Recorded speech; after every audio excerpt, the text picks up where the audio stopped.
Mr. Mischief by Roger Hargreaves. Poor Mr. Happy had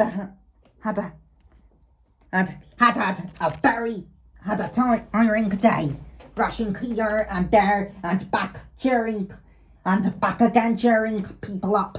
Was hard work. Hard work. But you, he sighed as he went into his house and sat down for a well-earned rest on the kitchen chair. But then, do you know what happened? It fell to bits. Bump went. Poor Mr. Happy. That's all I need, he said. I rather think that I have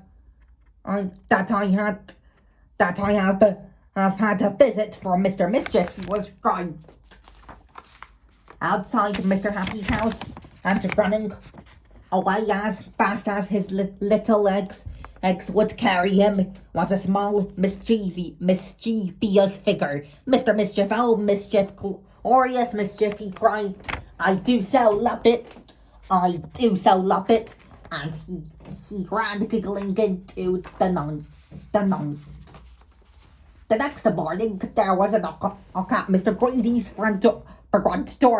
But he went to answer it. There was no one there. But what was there was a box. And inside the box was a large chocolate cake filled with cream and with the most delicious pink looking pink icing. Mr. Grady's eyes gleamed. He licked his lips and shut his eyes and opened his mouth and took a large bite. The chocolate wasn't chocolate, it was mud. The cream inside wasn't cream, it was cotton wool. And that delicious looking pink icing wasn't icing at all. It was toothpaste. And outside Mr. Grady's house, and running away as fast as his little legs would carry him, was a small mischievous figure, giggling as he ran. That's not all. That's the very same morning Mr. Funny discovered that somebody had filled his hat with treacle, very sticky treacle. Can you guess who that someone might have been? However, that very same afternoon, Mr. Mischief did something that he wants to regret. He was walking along through the woods looking for Mischief when he came along across a wizard, a fast asleep wizard. I know, giggled Mr. Mischief. I'll change the wizard's wand into an ordinary piece of wood, and instead he can't do any magic. He grinned a mischievous grin and crept quietly towards the slumbering wizard. Mr. Mischief reached out carefully and seized. Mr. Mischief reached carefully out and seized the wizard's magic wand. But what he didn't know was the wizard's wand don't like to be seized.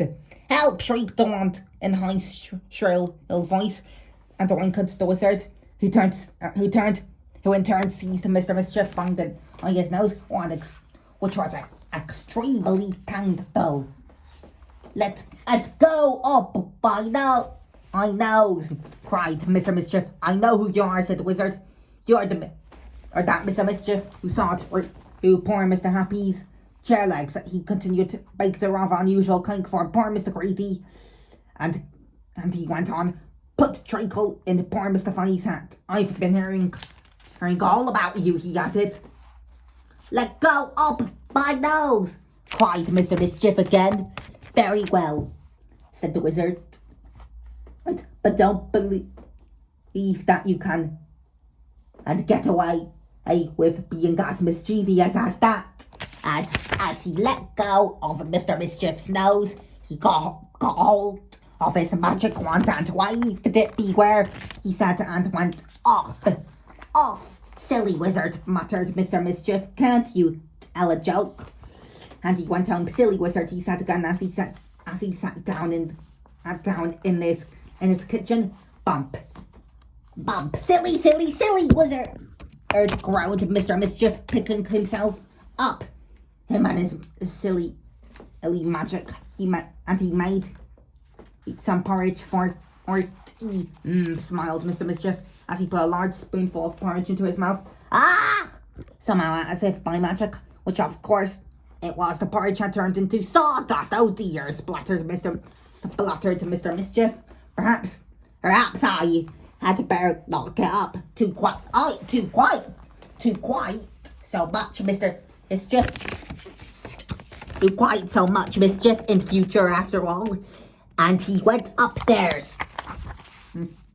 He jumped into bed. Splush, the bed was full of raspberry jam. Oh dear, sighed Mr. Mischief. I think I definitely must not get up. And so much mischief in future. And do you know something? The day he was good as gold. The day after he was good as gold.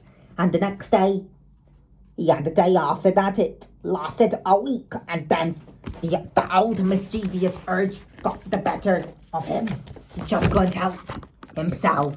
It was Saturday night. He crept into Mr. Fussy's house when he was fast asleep. And can you guess what he did? Oh, a beautiful piece of perfect mischief. He cried as he grabbed a giggling comb. He'd cut off Mr. Fussy's mustache. Isn't that terrible? Poor Mr. Fussy. He was absolutely horrified and he awoke and bowed down. But even that, a terrible piece of mischief, is not the end of Mr. Mischief's story. So before you read this last page, just take a look out of the window. Go on. You can and see a small mischievous figure anywhere about. Can you? Are you sure? The narration was by me, Badtz-Maru.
Don't forget to subscribe and GG Glorious Mischief.